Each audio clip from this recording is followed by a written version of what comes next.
Hello viewers, నేను మీ Lakshmi. Welcome to lucky Godavari రుచులు. ఎలా ఉన్నారండి? బాగున్నారా? ఈరోజు మరో కొత్త వీడియోతో మేము ముందుకు వచ్చేసానండి. అదే బోటి గోంగూర కర్రీ అండి.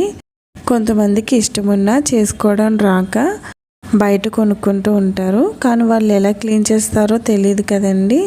ఎందుకంటే బల్క్ చేస్తారు కదండి. మనం చేసుకున్నంత నీట్గా వాళ్ళు చెయ్యరు. ఓపిక్గా మనమే చేసుకుంటే అసలు స్మెల్లే రాదండి. రాదు అనుకుంటే ఏది రాదు కదండి. ఒక్కసారి ట్రై చేసామంటే ఇంత ఈజీనా అనిపిస్తుంది ఏదైనా. మీకు క్లీనింగ్ ఎలా చేయాలో రాకపోతే కామెంట్ బాక్స్లో పోస్ట్ చేయండి. నేను మీకు ఎలా క్లీన్ చేసుకోవాలో మీకోసం ఒక వీడియో చేస్తానండి. మరి ఎలా తయారు చేయాలో చూద్దాం రండి. ముందుగా బోటిని తీసుకొని శుభ్రంగా క్లీన్ చేసుకోవాలి.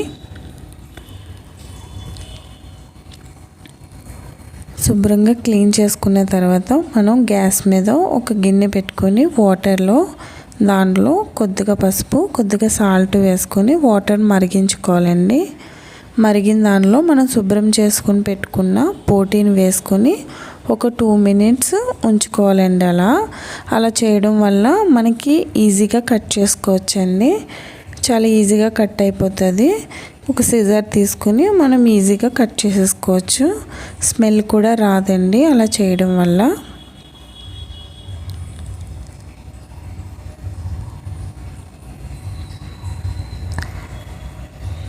మనం ఇలా చేయడం వల్ల మనం చాలా ఈజీగా కట్ చేసేసుకోవచ్చండి.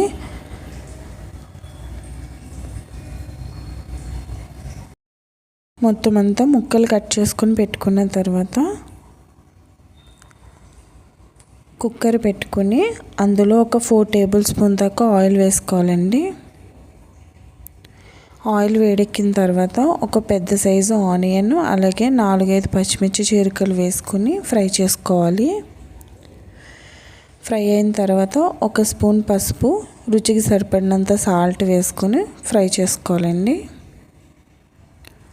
అలాగే కొద్దిగా అల్లం ముద్ద కూడా వేసుకొని పచ్చివాసన పోయే వరకు ఫ్రై చేసుకోవాలి. ఇప్పుడు మనం కట్ చేసి పెట్టుకున్న బోటీ కూడా వేసుకొని ఒకసారి మొత్తం అంతా బాగా కలుపుకోవాలి. కలుపుకొని కొద్దిగా కరివేపాకు కూడా వేసుకొని అలాగే కొద్దిగా వాటర్ అండి, చిన్న టీ గ్లాస్ అంత వాటర్ వేసుకుంటే సరిపోద్ది.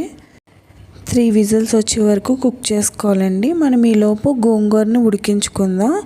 నేనైతే 5 కట్టలు తీసుకున్నానండి. అంత పుల్లగా లేదు. పుల్లగా ఉంటే మట్టికి మీరు 3 కట్టలు సరిపోతుంది. కొద్దిగా ఆయిల్, పసుపు వేసుకొని మూత పెట్టుకొని మగ్గించుకోవాలండి. 3 విజిల్స్ వచ్చిన తర్వాత అలా కుక్ అవుతుందండి.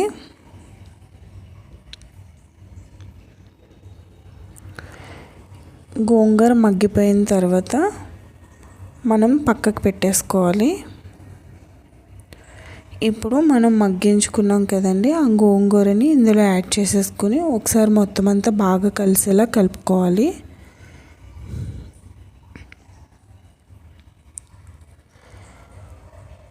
అందులోనే కారం అండి, మీకు స్పైసీకి తగ్గట్టు కారం. నేనైతే 2 tablespoons వేసాను. 1 spoon dhania powder, 1 spoon jeera powder, 1 spoon garam masala powder అండి, లేదంటే మటన్ మసాలా ఉంటే వేసుకోండి.